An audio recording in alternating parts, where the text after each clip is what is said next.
And Charlotte, welcome to Denmark. It's not your first time here for any of you, and especially you, Carl, have been a regular visitor. So how do you like the atmosphere here in Odense tonight? Yeah, well, as you said, I've not been here before, and it's a really seems like a very cool show. We actually wish that Charlotte was doing the World Cup here. That would have been fun. We never realised. It's actually not so far from us. I mean, 2 days travelling may seem like a long time for most people, but I'm sure if you live in Denmark, you're used to 2 days travelling. If you live in England, you're certainly used to 2 days travelling. So it would have been very nice to compete here. But no, we're looking forward to doing a display. Obviously, Allegro stopping here on the way to Oslo, where we do a demo on Friday night. So it was actually a very good, fun stop off to be here and do a bit of a clinic with Charlotte. How do they? What do they say to you? Are they exciting about seeing you? With love and affection. Yeah. They all stroke her like that. They all want a little piece of Charlotte. Yeah. No, they make me feel very welcome.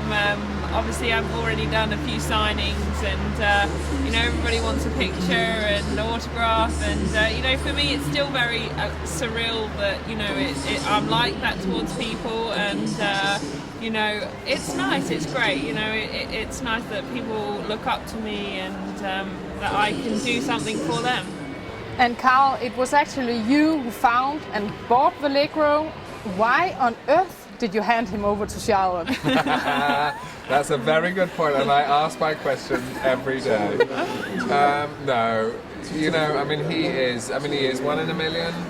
But I was very lucky in my lifetime. I mean, most riders perhaps have one great horse, and suddenly I've had a lot of lovely horses, but suddenly I ended up with 2 great horses, and they came at the same time.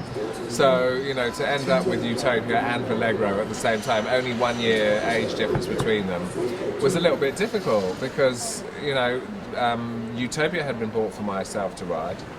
And so there was no way that anybody else would be able to ride him. And I just felt that, watching Charlotte and Allegro together, every year we would have a conversation and we would say, or I would say to Charlotte, at the end of this year, I'm having him back.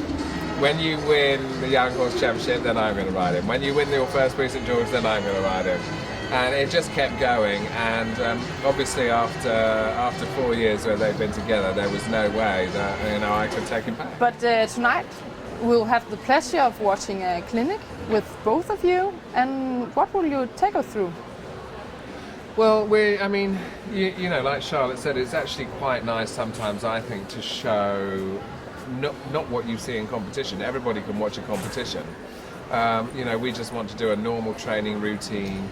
I mean, I think people forget because he's been winning gold medals for so long that in fact he's only 12 years old.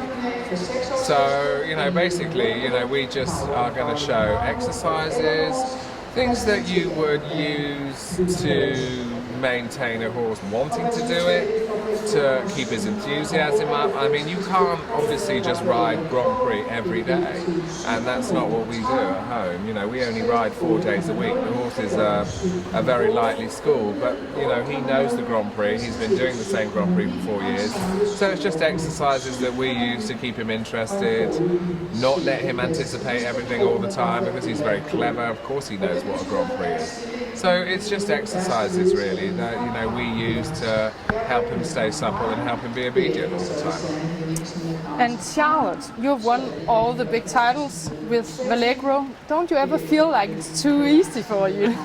No, obviously, it's fantastic to have achieved what I have, and finishing with WEG, it was really, really special to go there and get myself back on form after Aachen. It was quite tough, and I had a great time.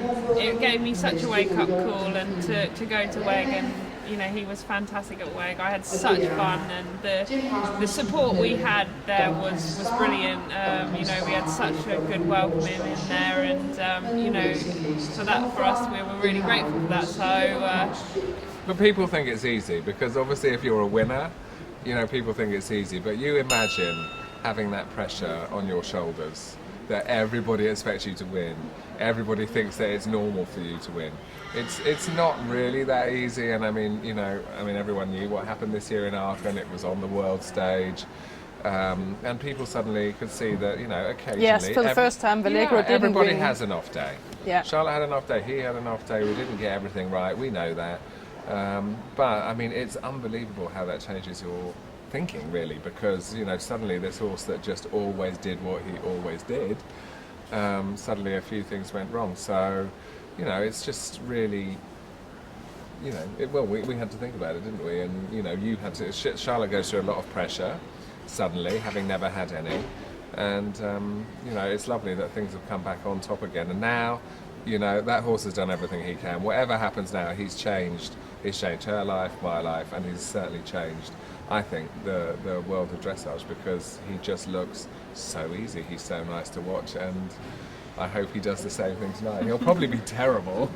He hasn't been ridden for 3 days, you know, he's been travelling here, and so it will be quite interesting to see how he is tonight, because he hasn't done any schooling for 3 days, and he has to come in here and demonstrate the perfect, calm, lovely dressage horse, and I'm sure he'll be very excited to be out, because he hasn't actually, this is his first appearance tonight since the World Games. Well, we will look very much forward to see him and you, and thank you so much for being here. Thank you. Thank you.